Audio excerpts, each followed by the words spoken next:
Hello, welcome back.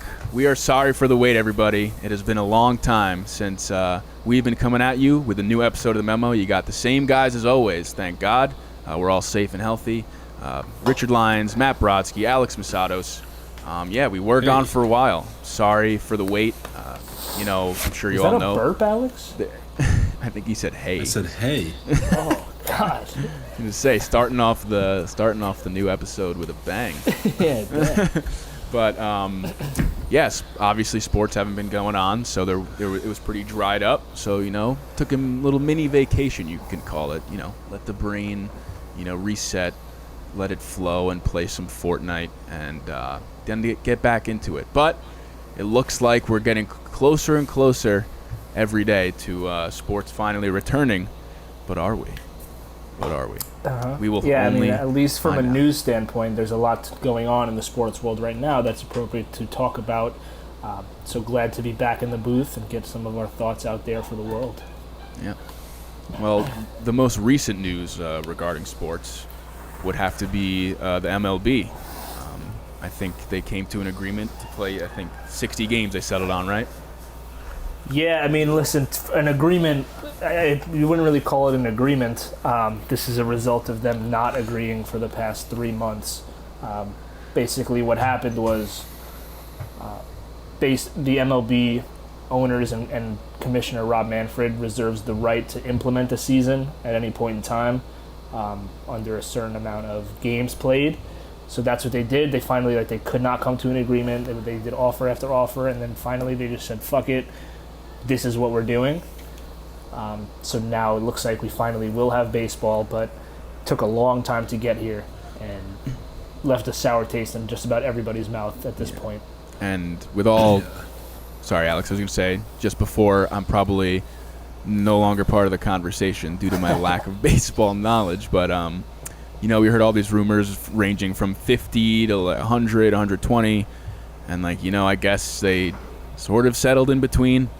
Even though it's really only 10 more than 50, but hey, are you happy as baseball fans anyway? What's funny is I'm pretty sure in the last episode we recorded, we were praising the MLB for, starting to put together a plan for restarting and the whole thing in Arizona, and we were like, this is why MLB is America's pastime.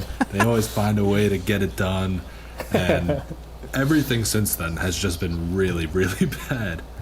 I know people have been very calling far for, removed from that. Yeah, people have been calling for Manfred to step down. People have even been calling for Tony Clark to step down as the head of the Players Association.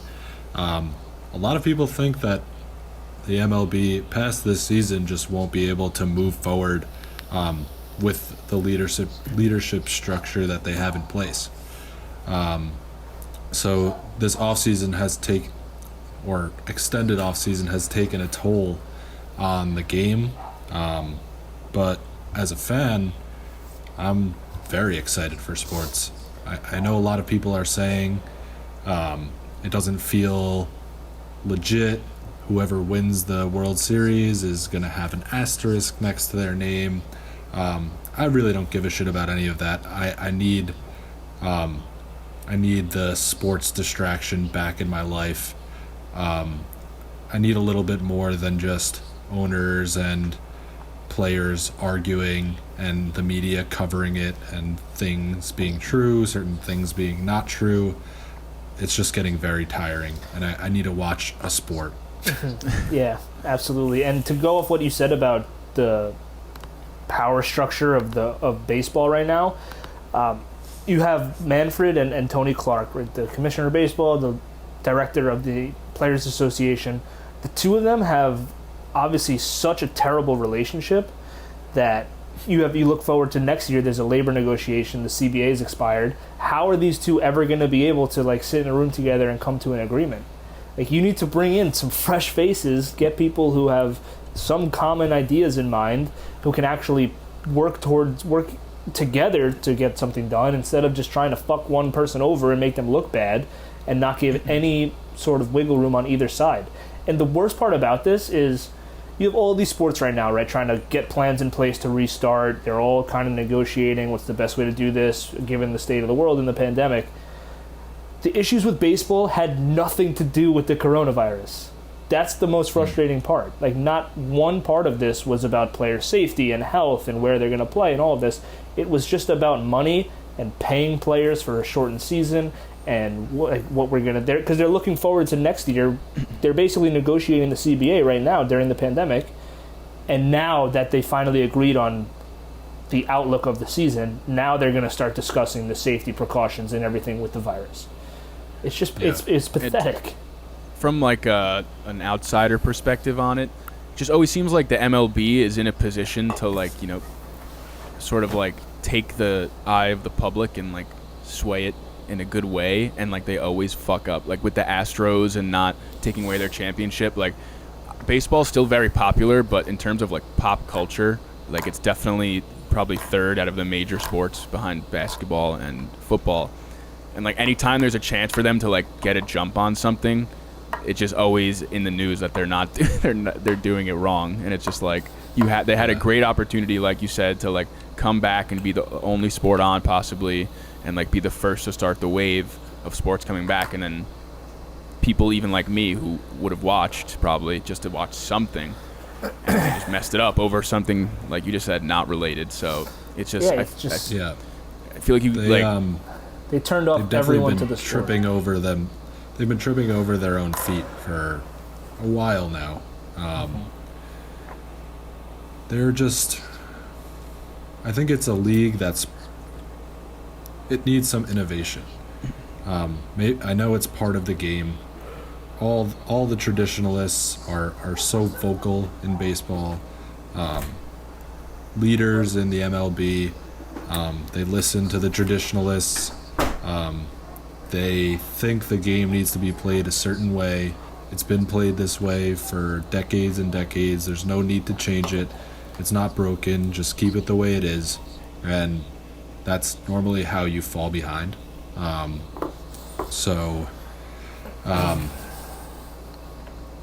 know, like they brought in Rob Manfred, who has done close to nothing over the past few years that he's been commissioner, besides handle things pretty terribly.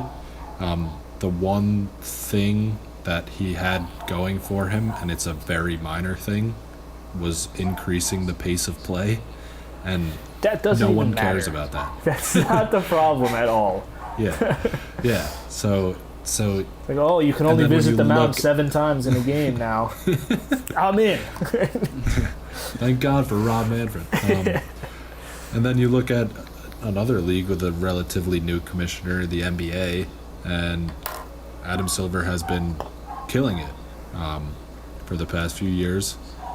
And that's why the NBA continues to rise and rise and rise in popularity, and the MLB is, you know, they're faltering doing the right opposite. now, for sure. And I think, you know, all of that is true, and it's tough to really understand what the role of the commissioner is these days, like how much of it is actually him and how much of it is... He's just a voice for the owners. Yeah, exactly. So how much of it is him just speaking on the owner's behalf? But it also comes to a point, the job of the commissioner is, across all sports, is to like make decisions that are in the best interest of the sport. And everything that we've seen the past couple months, and even dating back with the Astros incident, it completely destroyed the sport's reputation and made them look awful to all of their fans. So he's not holding up his end of the bargain for that role that he's supposed to be playing. And at this point, like we've said, the relationship between the players and the owners is so bad right now that that's going to be the ultimate issue whenever something comes along, is that the two sides hate each other. Yeah.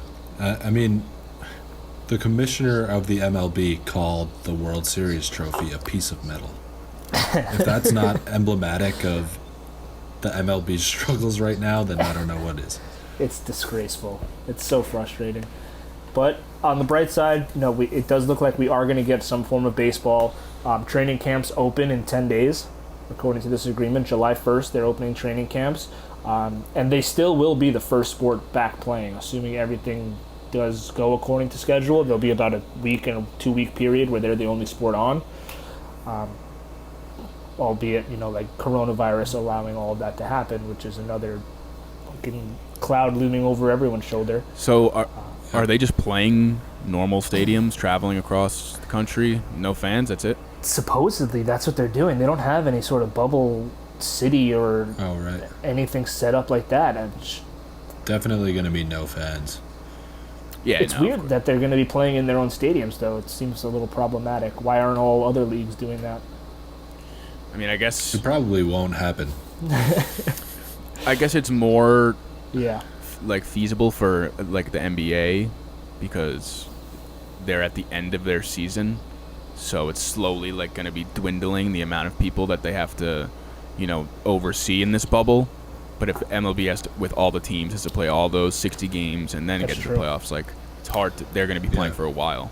That's true. In the NBA, you play the end of the regular season, and then the teams, like, you send a few players home, and then you play the first round. You send like half the teams home, then you send half the teams home. And then like it doesn't matter what they do at that point. Right. Yeah, I guess that's interesting then. But it's still going to be weird, these players flying all over the country to different cities. You'd have to imagine a bunch of players here and there and different teams are going to be coming down with coronavirus. And for sure. That's what they're working on right now, the safety protocol. Like we'll they hear about that soon. They were doing was this past year where they started spring training, right? And then it stopped. Yeah. So they had them mic'd up. They're going to do they got to do something to keep it when there's no, because baseball's already, in my opinion, very slow and boring. Obviously, you got to do something when there's no fans there to drum up some hype. Like, I got it. What if you do 5 mound visits? No, 4. 4 mound visits a game. That would really spice things up. We might have to put Manfred in the Hall of Fame. Yeah, that would be big time. Now. No, Make it's going to be weird. A home run instead. If you bunt safely, you get an entire run. Yes. We'll see. Listen, I'm excited for it. And like you said, Alex, with the whole asterisk thing, a 60-game season, it's going to be hard to avoid not having a little caveat there and like mentioning it whenever you bring up 2020. But at the end of the day, everybody gets the same amount of games. Yeah. It's not like some teams play. And all, like, they're probably used to playing and, like, warming up and then turning it up towards the end. All right, you just got to play a little harder, a little earlier. Sorry. Well, you're going to have a team who, like, we all know sucks, start out mad hot, and then end up getting in the playoffs. And if there was 100 more games, they would not make the playoffs. So look at last year. The Mets are going to win. Exactly, that's the problem. You're going to have bad teams winning World Series. If the Yankees win, you won't hear the end of it. People are going to be flying 28 flags like off their fucking. It's all Absolutely. anyone. Honestly, absolutely. If the best team in the league wins, then yes, that would be like something that you would expect to happen if it was a full season. I'm serious too. Like, so only if it's not the Yankees, the Red Sox, if it's Dodgers, a team, if you're a team, if you have never won, Alex, the Mets haven't won a championship since what, 1984, 86? 86. You're gonna hold this 2020 championship. It's gonna be the same amount of in the same regard as you hold 86. If it's a team's first championship, like the Texas Rangers, if they win their first World Series, stop banging the table. I can hear it loud. It's gonna be in the recording. It doesn't matter. It's a World Series. It matters a little bit. Don't fucking play the game then. I think it matters a little. Shut the I'm not season the down. one playing. That's what I think. I think it's differently. I just think it's going to obviously be a little bit less. It's like it's just people throwing out the excuse that if a team they don't like wins, that I've been saying since the beginning I wouldn't want my team to win it. I don't think so. It's an early excuse. I don't think so. I think it's just inherently less. It's 100 games less. If anybody says I wouldn't want my team to win this, they're fucking dumb. No, that's dumb. I've heard it. I've heard it on the radio. Like, they're lying. The Nationals last year, they were under 500 through 60 games. They wouldn't have made the playoffs. They won the World Series. Okay, well, the season is 162 games normally. Right, and that's important. Baseball is a marathon, not a sprint. Why don't we make it, but, like, what if the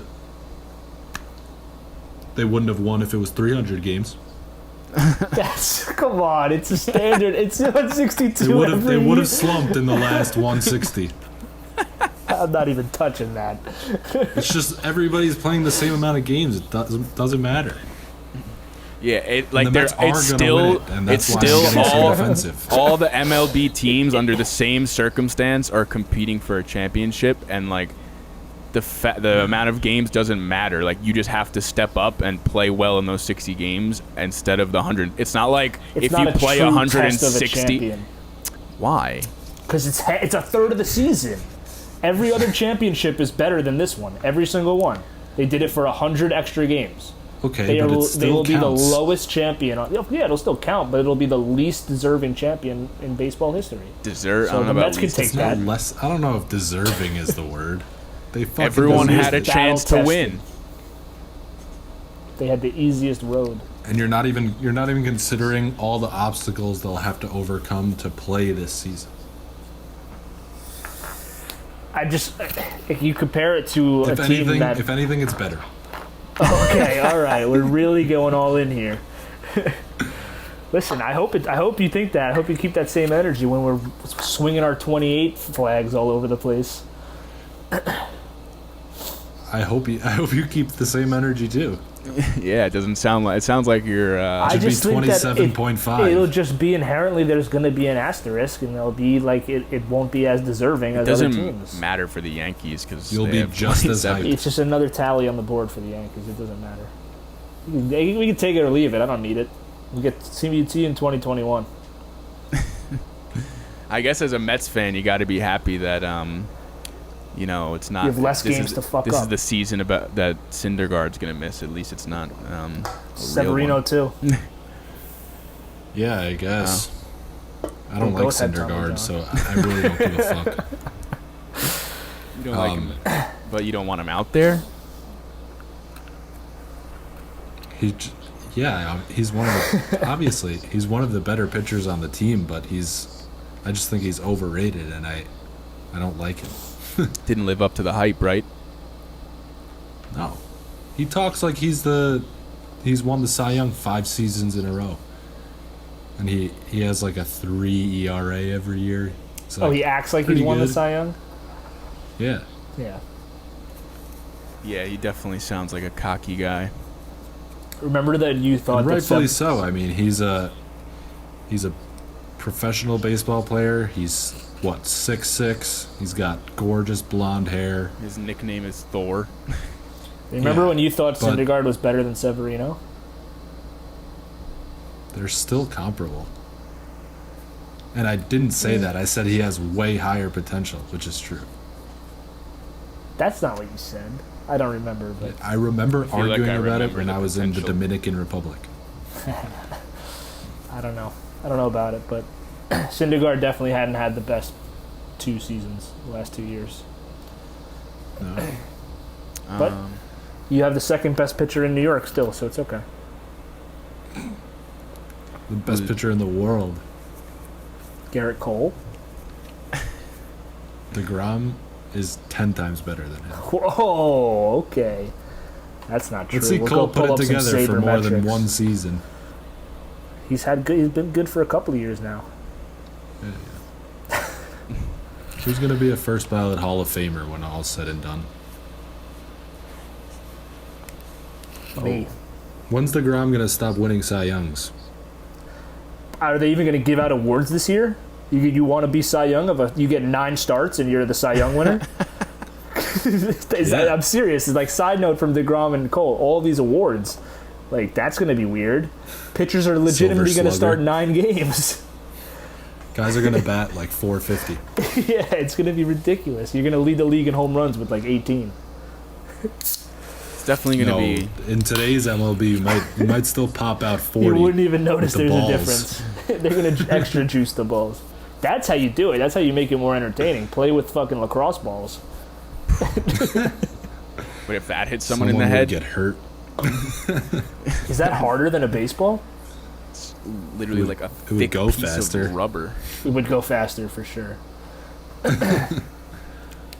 But it'll be Owls are interesting. I don't know what they'll do with the awards if they That would even hurt have so them. bad. They might not have them. Of course they're gonna have awards. Are they? No. That's a good point. They might not. Why wouldn't they? Because, like... Because like what I just said, a Cy Young winner is going to start 9 games, as opposed to He's being 35. He's being compared to everybody else who also started 9 games. That's not a real Cy Young winner. But if it's the case of there's gonna be a DeGrom, Cy he Young. has the same argument as the Yankees. We know Yeah, DeGrom's sure. filth, so if he wins... Yeah, I bet you. Okay, they'll do awards. I guarantee you, some scrub wins. You think so? You Someone's think gonna go on a 4-game streak of like having no runs allowed. You've never heard of him before, and then he'll win Cy Young. And the Orioles are gonna go That's funny. fucking 48-12. What the hell? All right, let's It'll move be on. interesting. Let's hope that they finally do come to an agreement because nothing is even official yet. But it's looking good. Bunch of greedy idiots. Greedy, All right. disgruntled We idiots. What's can the move next on to the topic? next topic. Well, did we want to move on to Jamal Adams in the NFL? Yeah, sure. Good segue, dude. All this work we put together for segues, and you just ask us that? Well, you said, what's the next topic? What am I supposed to say? Well, speaking of topics, Jamal We're talking Adams about nonsense has a now. topic. What? We're talking about nonsense now. It was time for a segue. All right. Well, we're here on Jamal Adams. That's Speaking our of segue. the Texas Rangers, No, you could have said something like, Speaking of overrated athletes in New York, since we talked about DeGrom a lot, let's move over to Jamal Adams. I agree with you now. All I've right, never so seen such an outpouring of hate for one player. so About DeGrom, I don't dislike DeGrom. No, I'm talking about Adams. yeah, obviously everyone knows the story at this point. Jamal Hate Adams him. wants out. He wants to go to Dallas, Houston, Baltimore, Seattle, Tampa Bay, Every whatever good team. whatever the good teams are. He wants to be there. He hates the Jets. He's been pissed off since rumors leaked that Joe Douglas picked up the phone in his office and someone happened to say Jamal Adams' name in passing conversation. And he's been pissed at the team fact ever that since. that's the root to all this is incredible. Yeah. So So, he's mad that we were listening to trade offers for him, so all he right, you know what? demanded a trade. Since everyone is, all the news right now is like what's happening now. Maybe what we can do right now is we'll take a step back. We'll go back to the beginning. So what you were just asking, Alex, the Cowboys called the Jets and asked about Jamal Adams, and Joe Douglas, as any good GM should, just listen to what their offer was.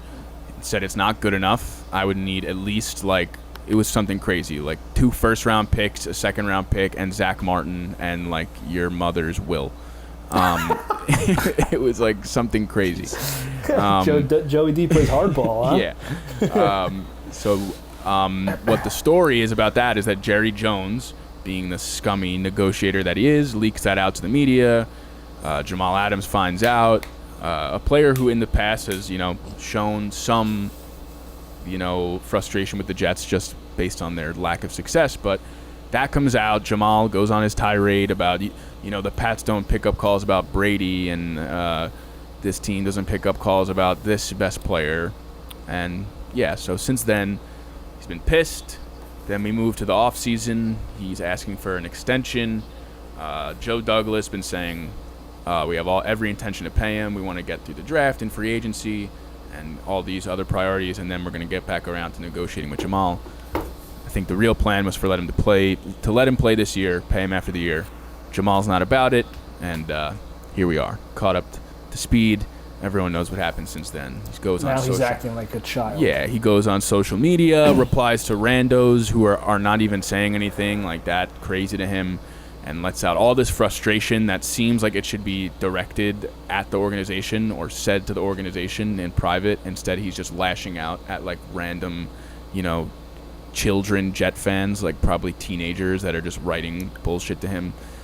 And he's going out saying, I'm trying to get to Dallas, or he's saying goodbye to Marcus May, like he's already off the team. And all we hear from the Jets and like guys like Ian Rappaport is that the Jets they're not honoring his request to seek a trade, so he can't, his agent can't try and set up something with another team. They're not going to give him permission at this point, and they don't intend to trade him. Here we are. Yeah, It's so. Go ahead. he Alex. clearly has a very fragile ego if he's letting Twitter and Instagram trolls get to him on social media, and it's kind of always been there. As time has gone on, we've all had our conversations about Jamal, especially when he gets outspoken and he says some ridiculous things. He just seems to really love the attention, whether it's good or bad. But he wants out. That's fine. I would have liked it a lot more if he approached Joe Douglas privately, and we don't know that this didn't happen, as I know you're going to say, Matt, but if he went to the team privately and let us maintain some sort of leverage, we could have gotten a decent return for him, and I think eventually he'll be traded, because holy shit, everything that's happened so far, it would be crazy if he wasn't.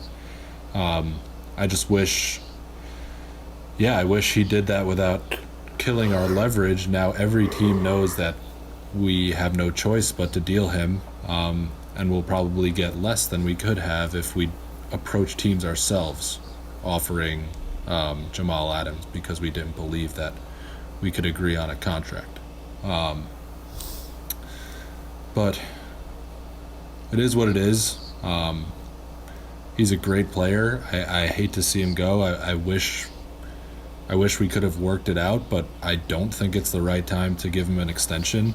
And I think Douglas is doing the right thing here so far. And hopefully when the time comes, we get a good return for him. Yeah, I've been flip-flopping on like what side I come down on this between Jets versus Jamal Adams. I get the perspective from both parties, but the whole thing with like the leverage, and that's obviously like the big talking point on contract negotiations and trade negotiations.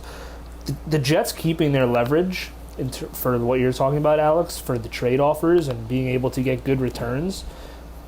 The Jets keeping that leverage comes at the expense of Jamal Adams having leverage with the Jets.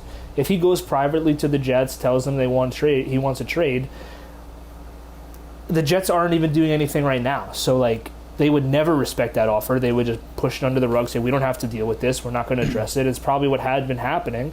So if he's that adamant about wanting out, he's going to have to get his leverage with the Jets by going public with it, put the pressure on the Jets to make a move. And yeah, that's going to cost the Jets leverage with trade talks with other teams. The Jets might get less than they would have liked to get for Jamal Adams, but I don't think that's not something Jamal cares about, the Jets' return. So he's going to do what he's going to want, what he feels that he needs to do to get where he wants to go. So I agree with that. But if Jamal Adams goes to the Jets and says, I want to be traded, I've wanted to be traded since last year, nothing is happening. If you don't trade me in the next month, I'm going to the media, it's going to kill your leverage. I'm going to list teams for them that I want to be traded to, and it's going to be it's going to turn into what it is today. And if you go to Joe Douglas or anyone in the Jets front office with that proposition, they would get it done in a second. Do you believe that, though? Do you think that the Jets would just trade him just like that? I just don't. If it meant that we're avoiding the situation that we're in right now, then yeah. I don't think that was the case just because of the way he's going about it. He's making himself look like a diva asshole Like he's making himself look like a head case. It's not helping his case really. Part of me just feels that if you do go behind closed doors and it's not a priority to the team, then they're just going to ignore it, call your bluff, and because they don't want to get rid of Jamal Adams. He's one of the best defensive players in the league. You can't just jump and trade him just because he says it. Well, yeah, I mean, if you call his bluff and then you lose, then that, you got beat. But I wouldn't just cave to a player's demands immediately because he came up to me and asked for it. Try to work it out first, or just I'm not trading Who's you just because caving? you want to be. They're not even doing anything. If they had traded him if he goes privately and asks for the trade and then the Jets get the deal done to get a good return, I don't think that many teams would just immediately look for a trade, unless they don't have to. If you use your leverage as a player, and players have this leverage more than they ever had, is I can send out a tweet or a text message to somebody in the media, your whole leverage is fucked. That's the leverage that you have as a player, and he didn't use it. Instead, he did use it, but it seems like he jumped the gun there. But I think he's still going to end up where he wants to be with the money he wants to make at the end of the day. I don't doubt that at all. Yes. You think he's going to end up on whatever one of those teams that he chose? I don't think that's necessarily true. I Maybe think, he like gets you traded said, to a bad team and then won't sign an extension and then becomes a free agent and signs somewhere. So that's the thing. Since we're talking about leverage, so let's talk about the Jets side of what the leverage they have. They technically have him under contract for 3 years. He has these next 2 years, and they could franchise him if they want. Him sitting out loses him more money than he would make. Obviously, like you get fined. It's not that you just don't get your game checks. Like you get fined money if you sit out under like your rookie whatever, some rules like that. So I think what we're seeing with Joe Douglas, and that we keep hearing he doesn't want to trade him. I really think he's not going to trade him before this season. I think he wants to make him play. I don't think Adams would sit out, and I don't think he would come in the locker room and like he might be annoying like this on social media, but I don't think he's going to like cause rifts with players. He'll go out in the field and play hard if he has to play. I don't think that's a question. Yeah, because he's a fucking fraud. Yeah. How many times has he done this? How many times has he stirred the pot and then went back to the Jets and said, "Oh, gangrene, love it here, be here for life"? He's a fucking flip-flopper. So I think maybe even Joe Douglas, he knows if I don't trade Jamal Adams, he's going to go out there and play hard. It doesn't matter. And maybe this is his first like full year as a GM. Maybe he doesn't want to lose the best player the Jets have had in years, like on his first go around. Like maybe he does want to try and mend it, but I don't see that happening unless the Jets are good. If they miss the playoffs again, I think he's gone after this year. But I do think he plays the year with the team. The only way he would stick around is because he can't. Then you're at that point. If you go to the playoffs with the Jets, you have some success. You see a future. You're playing well under Greg Williams. They offer you the deal that you want. Is he really going to drag it out like that? I don't know. Maybe he still will. But I'm saying that's the only, which is there's very low odds that he wants to stick around. Is what I'm saying. That's like the only scenario. I really don't think he gets to that point. I think he's going to get traded this summer before the season starts. He's going to keep pushing. He's going to keep twisting the knife and keep making statements and keep getting this shit out there. He doesn't want to be on the team. And we've seen it with all of these players across different leagues. Ultimately, like, they're going to get what they want. And I do not think that it doesn't benefit the Jets to take that chance. Or he might change his mind if we're good, and then we can re-sign him. Like, and then he's going to want more money. At this point, you're going to get another. Sorry. Go ahead. Like, is the value going to drop that much from this year to next year? If he plays and he's amazing again? No, not really. No. But I don't think he's going to want to play. The risk that you do run is you refuse to trade him. He sits on the sideline or whatever it is, and he just cries like a baby, and his trade value will dwindle because of that. If he doesn't play, especially if he doesn't play, it doesn't help the Jets. So that's why I'm kind of agreeing with Matt here. I think we're going to trade him this offseason. I think he's going to go to the Houston Texans. That's my prediction. What? Good. I don't know for go to what, the fucking but Texans. the Bill O'Brien loves making trades. They have they have the most cap space out of those teams that were on his list, and I think that they're going to re-sign him. I think that that's going to be a trade destination for him. That's just something that the Texans would do. Who would we even? It would probably just be picks, but do they even have picks? They never have picks. I don't know. I don't know. That's just the team that I would predict.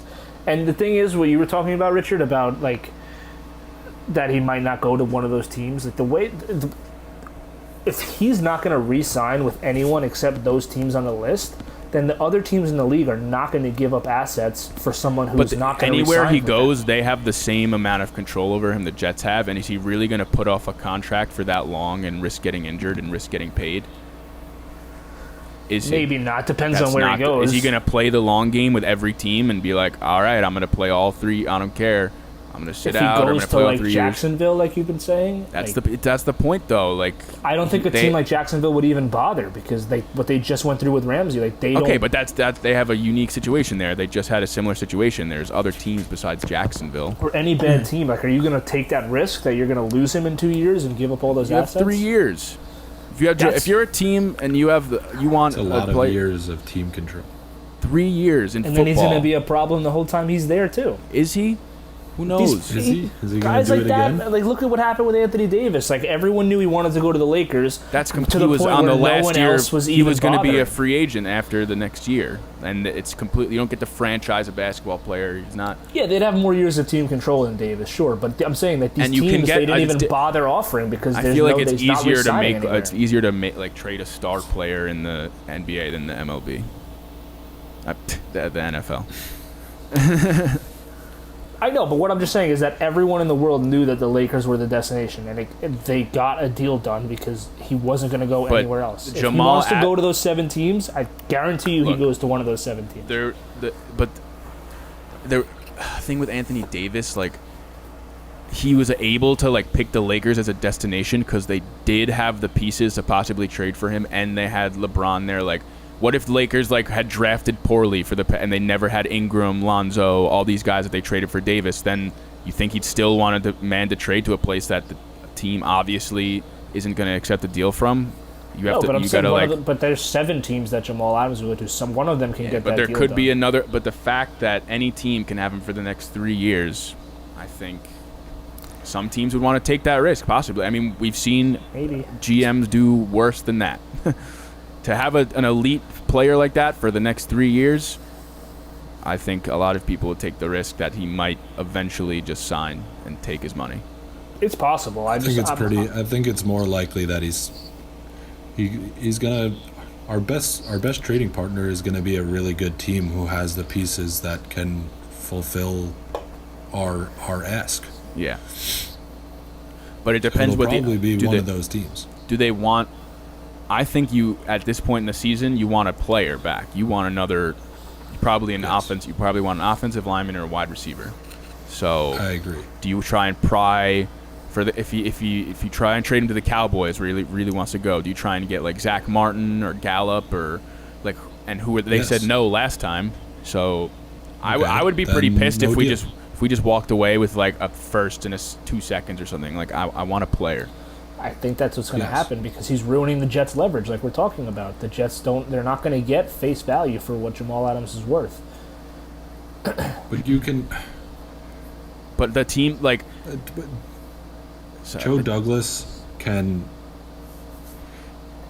has a great opportunity here to make a great move, a great keystone first move. He needs to stand firm.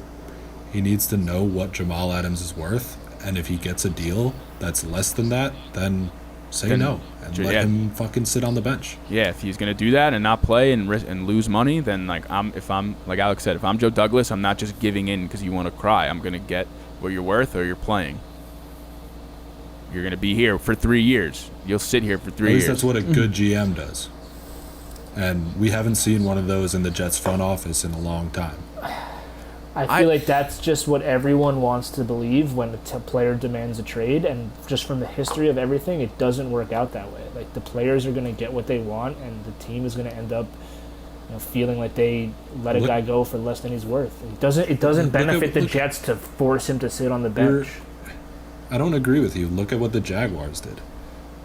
Jaguars knew that Ramsey wanted out for weeks. He was faking an injury.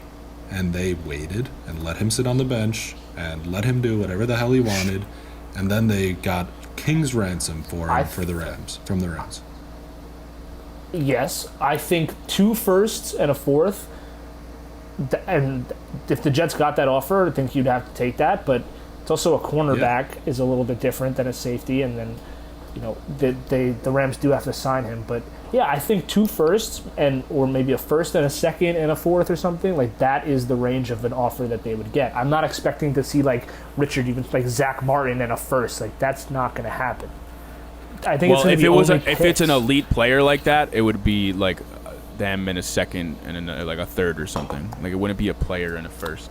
I think something similar to the Jaguars deal, maybe a little bit less, is what we could see happen. It sucks also that this is happening after the draft. Look what happened with Ramsey. He was upset with them before the season. He started playing and they were bad, and then that's when he was like, all right, I'm done dealing. He had a rift with Marone.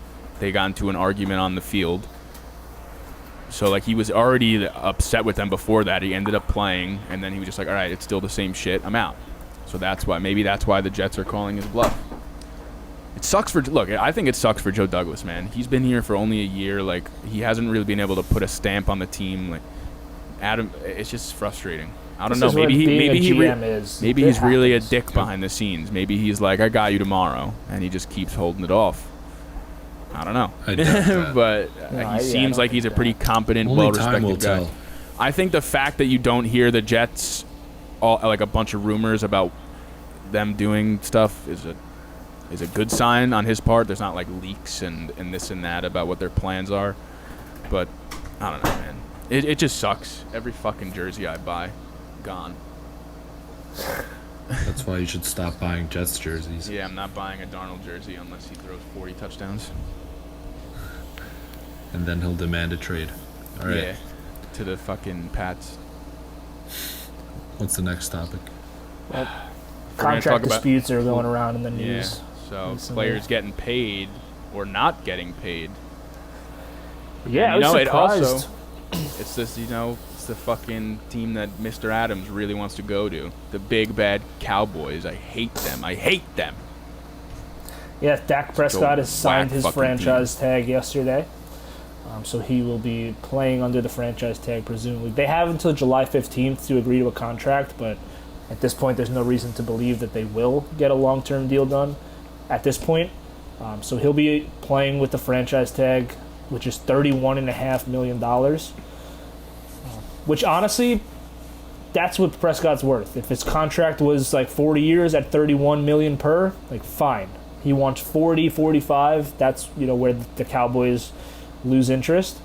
But playing at $31 million under the franchise tag, yeah, of course. But this is right. His market value is around this, and that's what he should get. How are the Cowboys? Sorry, I'm just looking at the contracts on the Cowboys. How could they possibly pay Jamal Adams to be the highest safety in the league? Yeah. Do you want to hear these contracts here? This is without Dak Prescott. DeMarcus Lawrence, 5 years, $100 mil. Amari Cooper, 5 years, $100 mil. Tyron Smith, 8 years, $97 mil.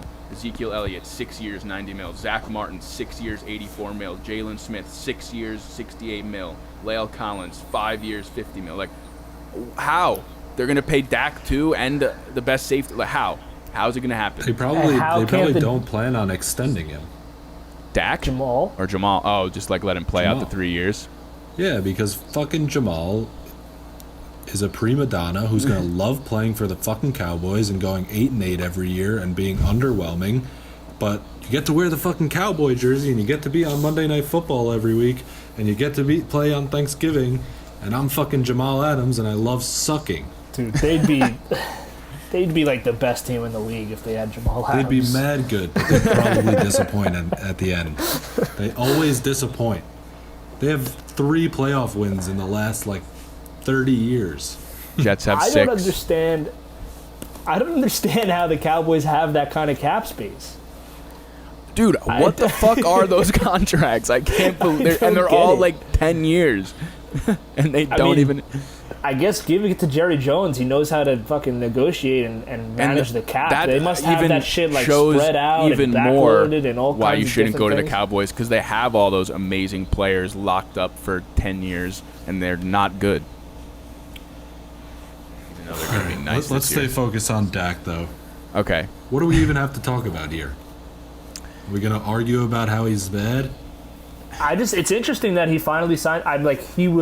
Why'd he wait so long to sign the franchise tag if he was just going to sign it? Now I thought that there'd be like, a little holdout coming, or like he'd be, at least not this early in the offseason to just finally cave in and accept a franchise tag. I wouldn't want to play under a franchise tag. Isn't there a deadline to accept it? There's also the question of the cap space in the coming years. So Think he gives a shit about that? Or the cap going up? Oh, down because of COVID. That's a whole nother thing that I don't understand.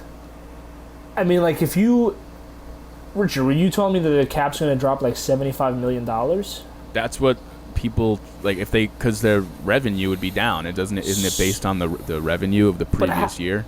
But you would have to have every single team shed $75 million. Like, what would the Cowboys do with if they're maxed out at the? Like, how could you do that? They just have to cut, every team would just cut their best players. You'd have to cut the worst players and sign guys at cheaper reduce deals. The contracts.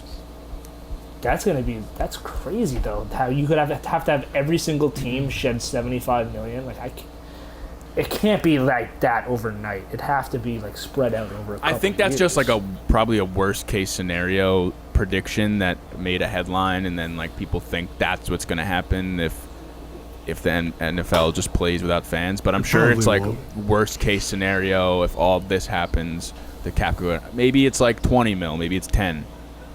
But the thing is they expect it to go up almost every year, so it's still, if it goes down even a little bit, it's just like, all right, we don't have as much to work with it, because it was expected to go up a lot after this year if things were normal. So now it's like it was going to be a really big jump. Now it might be a big fall. Who knows? Yeah, it's weird. As far as Dak goes, like I said, I think this is about what he's worth. He should get a deal around $31 million. Because I'm on record thinking he's a very good quarterback. I think he's top 10 to 12 maybe in the league. And when those guys when it's their turn to get paid, they set the market value. They become one of the highest paid quarterbacks in the league. So I would just pay the man what he wants to get paid. But if you want to pay everybody else on the fucking roster $20 million a year, then that's where it becomes a little tricky. Yeah, I mean, I think him, good. Like you said before, I think him finally caving in isn't there a deadline when you can sign the franchise tag, and then if you don't sign it and then you don't get a deal, like, I'm sure he wants to play. I don't know. Well, you can sign it at any time. You can't get a new contract up until after July 15th. After July 15th. Okay. Yeah, I mean, like with Le'Veon Bell, when he was holding out, he could have signed whenever and then came to camp. Okay. It's a good case of a good GM standing firm and not giving in to his players' wants and ending up in a good situation. Yeah, but he's also doing it to the most important position on the team. And Dak's not flipping out. Yeah, Dak's been very quiet about it. Because he's a level-headed guy. He's a good man. But I feel like I wouldn't want to do these kind of tense negotiations with your quarterback. I mean, like, did they really need to give Zeke all of that money before taking care of Dak? I guess and like not. signing all of these other players, Amari Cooper and all of that, like, take care of Dak first and then do the rest. Every player on the team has 6-year, $100 million contract. And I'm looking at the cap space. They have $11 million in cap space. They're like 20th in the league. What are the Raiders have way less than them? What are the Raiders doing wrong that they have no cap space and no good players? How does that happen? I don't understand. Maybe it's the structure of the cap hits and the contracts. Yeah, that's what it must be. They must just be working it well.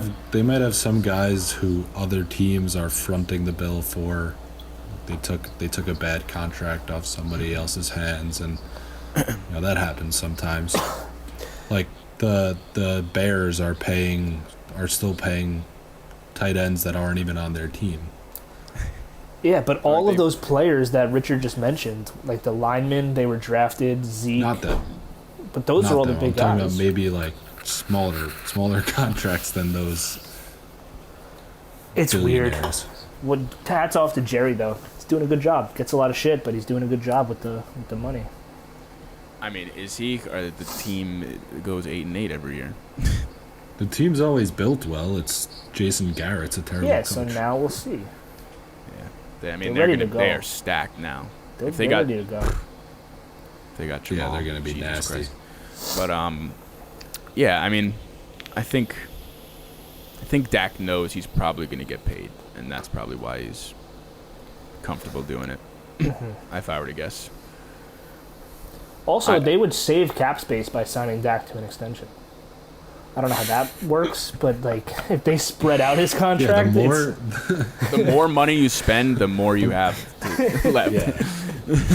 I was reading that money on trees. It's less of a cap hit if they were to sign him to an extension than it would be for him to play under the tag. Makes sense. I guess it's like you can framework where the cap hits are each year. Like this amount this year, this amount the next year. Yeah, backload it a little bit, guarantee the money, and then just spread it out. Yeah, but I guess none of that matters if they don't play the season because coronavirus exists and there is no vaccine in sight. Yeah, and that's the big elephant in the room. I've been saying for a couple weeks now, I don't think any of these sports are going to get played. I really don't. Yeah, and if any sport's not going to get played, it's football, where the team is like 70 players, and then the coaching staff is like 40 or like 30 to 40 old men. They're old as fuck. And then the training staff and the strength and conditioning coaches, and there's just each team is going to have thousands of people needed to be there. There's just significantly more players in a bubble. There's just significantly more players in the NFL than any other league. And coaches. Like a lot. But yeah, I think the NBA is probably going to play, and if a bubble doesn't work, then the NFL won't play. Like if the NBA can't get through without having to stop because someone gets COVID, then you can't have a football season. That's the only way it's going to work. Especially that late in the year when, everyone's been saying when the weather gets colder and, things start going back to normal, there's going to be a second wave and everything's going to break out again. Like, how can you... And this sucks to say, because if we have no football season on top of everything else that we've missed the past 4 months, if there's no football, I don't know what I'm going to do. I mean, like, what are we supposed to fucking do? Would it be like the MLB, and is it like it's in every sport, if you miss the year, it's your contract goes by, right? Like, it would depend on what they agree on. It puts a lot of, I guess in like a CBA, right? Yeah, they would have to agree on that. I'm just thinking from the Jets' perspective, obviously, because say you missed this year, and now Sam Darnold's going into his 4th year, and you have to pick up his 5th-year option, and he didn't play. So you don't know if he's good. What do you do with the draft? What do you do with anything? Like, that would be a fucking do a lottery? Show. Like, that would be a shit show. The Pats get the fucking first pick without even playing a season and get Trevor Lawrence. This virus really fucked up everything in all aspects of life. I feel like if they don't play, I don't think the contracts would advance a year. Like, you can't do that. Yeah, I don't know. Yeah, we're just not gonna pay you for this one. But I mean, if they're not playing, why would they get paid? They should get something. Maybe not their full contract. Maybe there's a minimum. I think the teams can afford to pay them some like. These are your employees. Furlough the whole team, and they don't get paid. It's going to be weird, man. It's going to be upsetting if they don't play. The NFL shouldn't be furloughing anyone. I don't know, man. I saw would people be saying- fucking devastated. I saw people saying they should take them to a remote island. How can you bubble the NFL? Like, we're talking about all of these players Honestly, on the they team. should. No sick. players would not want to do that. They wouldn't go. No, they fucking- wouldn't. They wouldn't. I I It don't know. would be Imagine that, sick. Like a football island where they just it's just a football field and they just run it. Yeah. But how do you can't have like training facilities for every team and like how do you practice and this and that? Yeah, you'd have to It's build definitely it's That would upsetting. never work. It's just It would upsetting never work. thinking about how this is very possible that they don't play. Maybe they just fucking don't care if the players get the virus and they just keep going. That too. That's what we were just talking about, Alex, Yeah. when you were mooning us in the back or whatever. I was thinking, like, if the football season does go on and they just deal with the coronavirus as it comes, like, you would have on a weekly basis an injury report of players who got the virus and who couldn't play. Like you'd have Russell Wilson has to miss 2 weeks, got coronavirus. Like, it would make or break team seasons. It would just be like they'd basically be like it's on you to like unless you catch it from your teammate, like it's on you to like not go out and not and like still socially distance. Like if you get it, sorry, like you're fucked. yeah. It You're would. playing football. I would if I was the Jets, I would literally tell Sam Darnold to stay in a closet anytime he's not on the football field. Yeah, but the offensive line is so bad. One of the Bills players who fucking teabag him will Give it to have him. it. We have Mount Becton.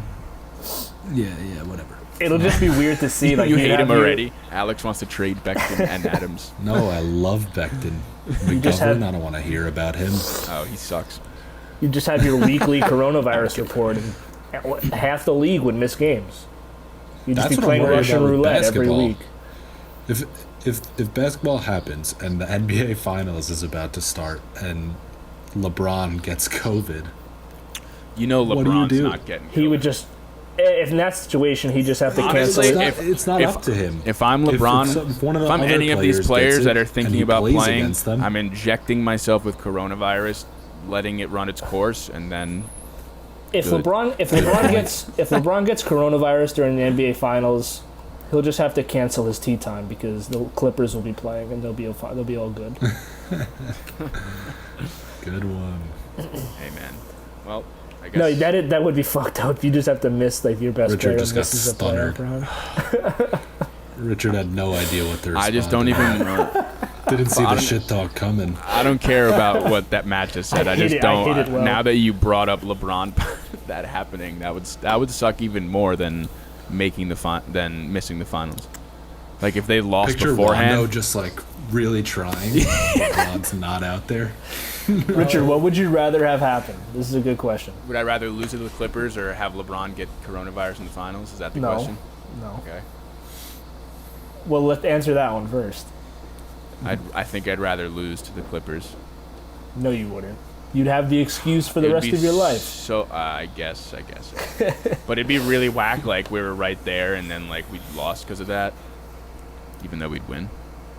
That would suck It so would bad. definitely be suck better than so losing bad. to the Clippers after like everything Yeah, the yeah, past year. probably. Would you rather LeBron get coronavirus in the finals or not have a football season?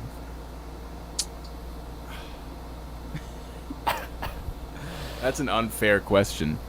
Would you rather Ben Simmons get coronavirus in the finals or not have a football season? I'd rather not have a football season. No, I'm sorry. I'd rather Ben Simmons. I'd rather Ben Simmons. I think I'd rather LeBron I need get. football. I'd rather LeBron get the Yeah. virus.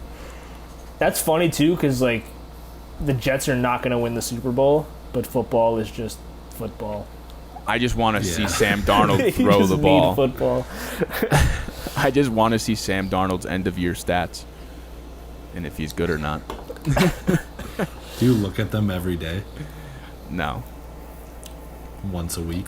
His stats? No, I know what his stats were. Yeah, you know the stats. He doesn't have to work. Memorizes them.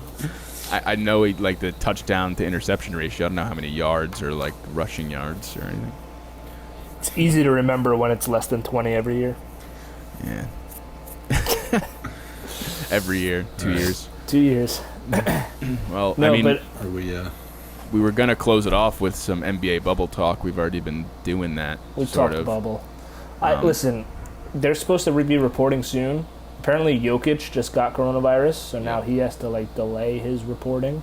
So this is going to be interesting to watch. Who gets it? Who can't play? Who can't? Like, it's I gonna guess be that's fucked why up. you give them such a they report at the beginning of July, and then they don't even play until the very last day of July. Like, you're really just giving everyone who's not in the bubble yet to, if you catch it, your thing is delayed, you finally show up, hopefully the bubble's secure. Like, why would it get there if they're all there? Is it just like someone's gonna come in? Like, I mean, just like, sneak in the they're bubble. in Like, Orlando, like they're in Disney is it just World. flying through the air? Like, they're separated from everyone.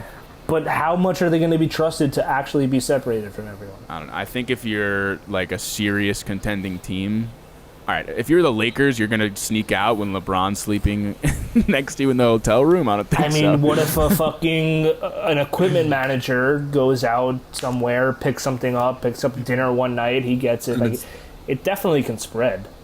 I'm sure there's And gonna. if they're playing the fucking Wizards and fucking Beal is I don't partying know. it up. yeah, But somebody aren't they else. gonna have shit to do in the bubble? Like, there's no reason to leave, really. No, yeah, James Harden, he loves strip clubs, but ping pong will be a good, he'll be able to survive. if you can't go a month without it, then that's on you. I mean, it's very. I don't know what All this I know is they're gonna is. need There to are stock they up like on literally locked into an air? Are they on the resort because it's fenced in? Like, it's not just open. Like, They're on the resort, but Disney World is open, and those people can come and go. but they're not just going to be walking through Disney World. No, Disney World is open. yeah. They're in a section of Disney World that's probably cut off from everybody else, though. You saw that they are putting the teams in hotels. The hotel quality is based off of their seating. Yeah. That's it's funny. hilarious. I mean, like, if there's only so many hotels on the site. It definitely makes sense. But Yeah. it's funny that they actually took that into consideration. Yeah. Well, you're just assuming the worst teams will be there for a less amount of time. So If you're an underdog and you you should get upset to it, move you in. get Yeah. their hotel room. Yeah, that'd be funny. Extra motivation. Yeah.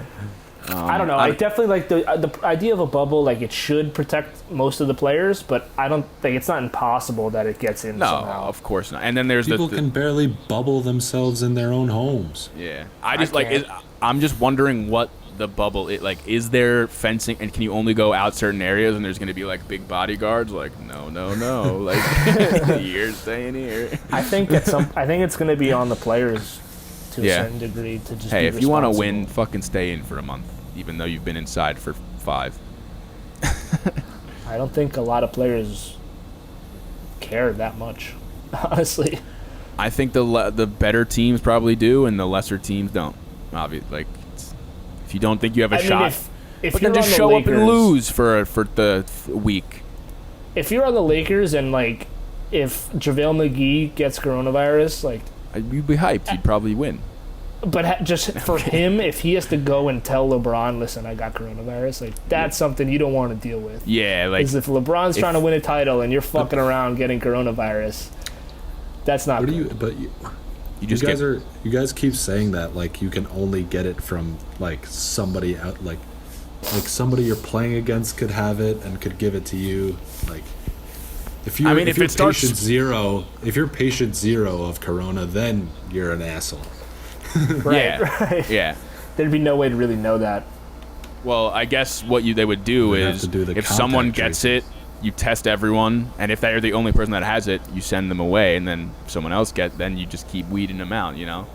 If you send everyone home that gets it, and then if someone else gets it, you know that they snuck out. Just gonna be LeBron versus Giannis at the end Yeah, one-on-one. for the I cheat. don't know. I don't know. I hope we see it. I don't want to talk about not seeing it. It's going to be sick if it does Dude. happen, though. I mean, fucking Be movie the theaters are greatest opening 30 in for 30 July. ever. Movie theaters are opening in July. Restaurants are starting to open, and then everyone's gonna get it again. But all that Yeah, shit that's is the thing, just it's all- assuming that like the virus doesn't spike again like it is in. Yeah. Or they're everywhere gonna, else in or the they're all country. gonna open, and that's gonna cause the virus to Yeah. spike again. Hasn't it been Yeah. pretty? Wasn't there like a lot of tests in New York yesterday, and it was a really low, like, positive rate? I didn't hear Yeah. about that. There New was, like, York has done a good and, job. There was like 3,000 tests or something and only 32 positives. I didn't know that. Pretty But sure in that's Seattle. Pretty sure in Seattle they've been like reopening for a while now, and there's still like very low infection rate. Well, yeah. I don't know. good. I'm tired of this shit. Can you stop COVID, please? It's not going anywhere anytime soon. Yeah. Can someone just be like, I found the cure? You just have Hey, to. Bill Gates is gonna, and then half the world is gonna be like,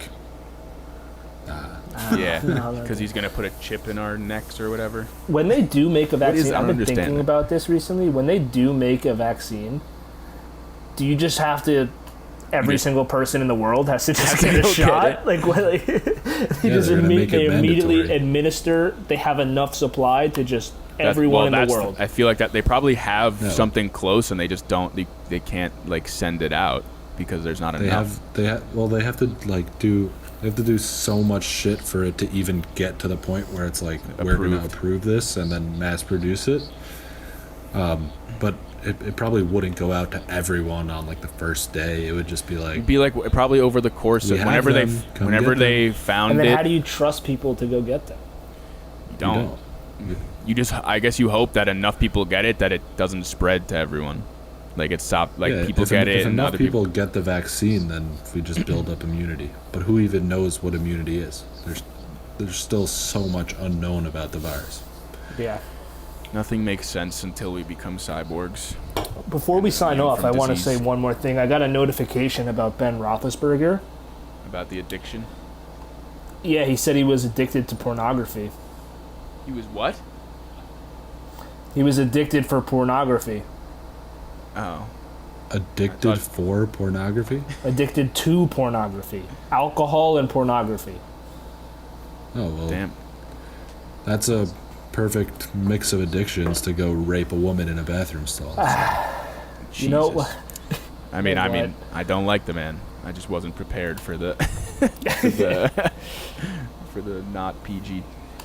that's a little wild. I mean, listen, I can sympathize with him in that aspect. Yeah, you have the same addictions. Well, I hope he finds help. Yeah, I I don't mean, like No, didn't he say- overcame it yeah. already. Ba-dum-tsh. All right, that's Yeah. a wrap here. That's where we sign off. Thank you for tuning in. We are going to be back weekly. We're going to be bringing back other shows. The Lions Den's coming back, starting up just in time. New Jets podcast. I'm just going to be me talking about the Jets, and their players that love to play for them and don't want to get traded. It's going to be a short podcast. We're going to be more shows coming soon. Sorry for the wait. Just one more thing. You saw that now Marcus May is pissed that people Yeah, all the fake people love. are they like him now because they don't like Jamal. Yeah, that's Oh, funny. man. Nothing That's can funny. be- That was like the first thing that came up in the Jets subreddit. They were like, Yeah. our true safety. They were like, May goes out there and doesn't cry about a contract. I always liked him better, yo. And it's telling funny you. because until this, everyone was just accepting that Marcus May was going to be gone, He's gone. after Yeah. this year. That's funny. Ashton Davis better come through. Alex, that's your boy. Yeah, right? Yeah, I played the long game on that guy. Yeah, I knew bye. he'd come in handy. Buy all your Ashton Davis stock right now. All right. Well, we'll see you guys next week. Thank you for tuning in. Have a good one. Peace.